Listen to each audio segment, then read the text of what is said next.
환원 파트 2 6화 리뷰 두 번째 영상입니다. 이전 영상에서 말씀드렸다시피 오늘 영상의 주제는 화조와 거북이, 박진의 선택, 왕비와 진초연에 관해 이야기를 해볼까 합니다.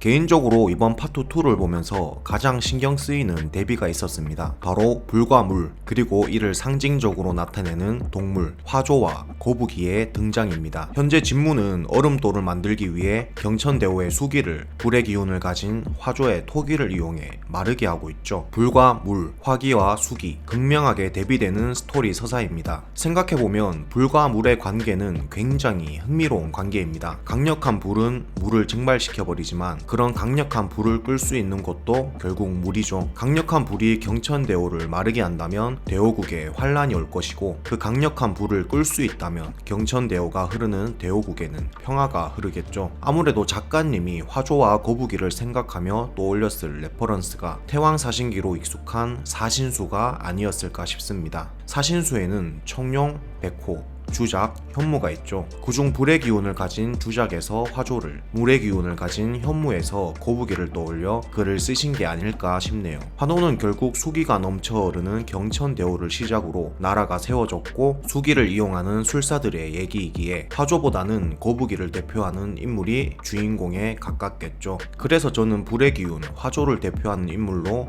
빌런, 진무를 가정했고, 물의 기운, 거북이를 대표하는 인물로 낙수를 가정했습니다. 사실 현재 거북이를 키우고 있는 것은 세자이기에 거북이는 진무의 뜻을 반대하는 세자를 뜻하는 게 아닐까라고 생각할 수 있지만, 전체적인 내용의 흐름상 수의 기운을 가진 거북이를 대표하는 인물은 낙수로 보는 게 맞다고 생각합니다. 우선 본명은 조영이지만 사람들에게 불려지는 이름부터 낙수, 이름에서부터 수의 기운이 느껴지는 이름이죠. 더군다나 거북이의 첫 등장부터 거북이를 투영한 인물은 바로 진부연으로 돌아온 낙수입니다. 해당 거북이는 세자가 데려가지 않는다면 사술의 재료로 쓰여 죽을 위기에 처해 있었죠. 생각해보면 과거 낙수 역시 진무의 계략에 이용만 당했으며 끝에는 방술령이라는 사술에 홀려 비참한 죽음을 맞이했죠. 거북이와 처지가 같았던 낙수입니다. 이런 거북이를 보고 낙수는 사술의 재료로 쓰이게 될 거북이가 불쌍해 세자 보고 데려가라고 했죠. 이후 다음 만남에서 세자는 자신의 집에 이미 공작이 있다며 거북이 따위 를 비교하지 말라고 했습니다. 공작새도 있고 백마도 있어.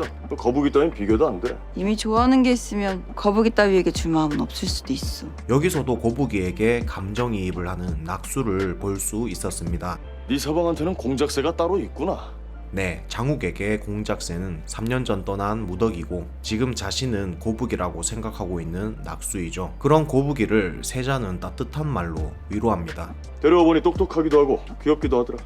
공작새에 비할 바는 못되지만 나름 매력이 있어.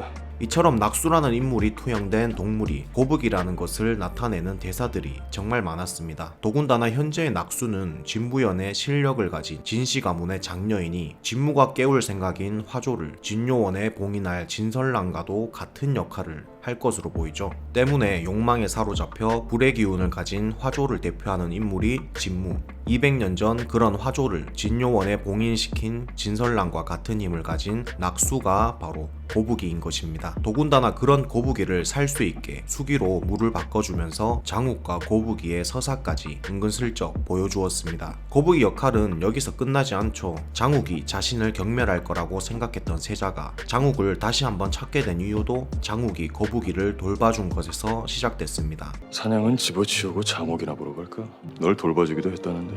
앞으로 낙수의 존재가 장욱과 세자를 이어주는 역할까지 할 수 있다는 복선이 아닐까 싶네요. 혹은 더 넓은 의미로 이 거북이를 케어해준 인물들이 지금까지 세자, 낙수, 장욱이었기에 제왕성을 도와 진무에 맞서 싸워 환란을 막을 7개의 별이 거북이를 대표하는 인물들로 나타내지 않을까라는 생각도 듭니다. 이번 6화에서 시청자들로 하여금 불안감을 극대화했던 부분이 있죠. 먼 길을 돌아 드디어 혼례를 올리게 된 박진과 김도주에게 행복한 일만 남은 줄 알았는데 둘의 대화는 마치 새드엔딩을 암시한 듯한 대화가 오고 갔습니다. 얼마나 위급한 상황이요. 문을 안 닫으면 세상이 위험한 거요. 특히 살려야지, 어떻게든 다 살려야지라는 박진의 마지막 말이 살려야지. 어떻게든 다 살려야지. 왠지 자신을 희생해 문을 닫고 다른 사람들은 살리는 스토리로 흘러갈 것만 같은 불안감을 증폭시킵니다. 분명 박쥐는 그러고도 남을 사람이며 지금 대호국 전체에 무분별하게 나타나는 화조 토기들을 송림의 총수에서 은퇴했지만 적극적으로 찾아 나서는 행동이 박진이 후에 큰 위기를 맞닥뜨릴 것만 같은 연출로 보입니다. 게다가 환원 파트 1 메이킹 영상에서 박진이 김도주에게 장난삼아 이런 말을 했었습니다. 지금은 아니지만 언젠가 이 모든 송림의 것을 이분에게 제가 다 드리고 갑니다.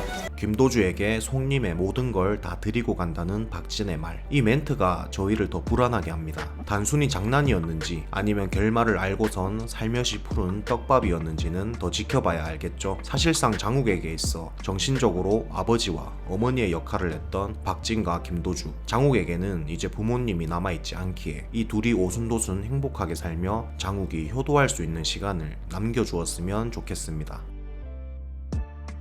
누가 봐도 환혼수를 통해 젊고 아름다운 육체를 꿈꾸고 있는 왕비. 그런 왕비가 환혼수를 하려는 목표가 6화에서 나왔습니다. 바로 진씨 가문의 차녀 진초연이었죠. 왕비는 진초연에게 이런 말을 합니다. 자주 오거라. 앞으로 나에게 찾아올 봄을 미리 구경하고 싶구나.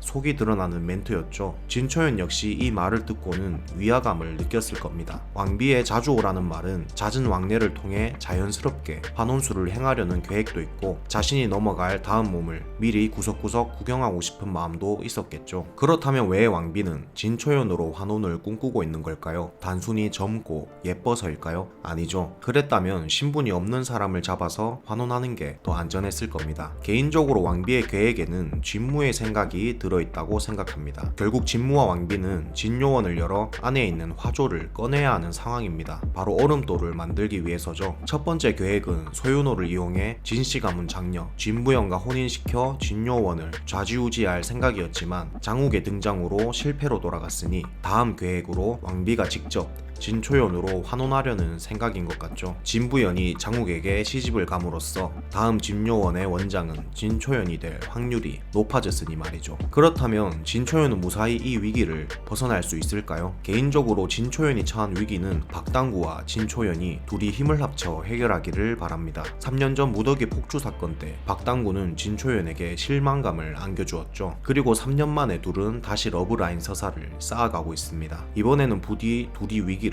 잘 해결하여 앞으로 남은 회차에서 둘의 러브라인 서사도 성공적으로 마무리되었으면 좋겠네요. 이상 환혼 파트 2 빛과 그림자 6화 두 번째 리뷰 영상은 여기까지입니다. 저는 다음 주 7화 리뷰 영상으로 곧 돌아오겠습니다. 오늘 제 영상이 마음에 드셨다면 채널 구독과 좋아요를 통해 앞으로 남은 회차 저와 함께 쉽고 재밌게 정주행합시다.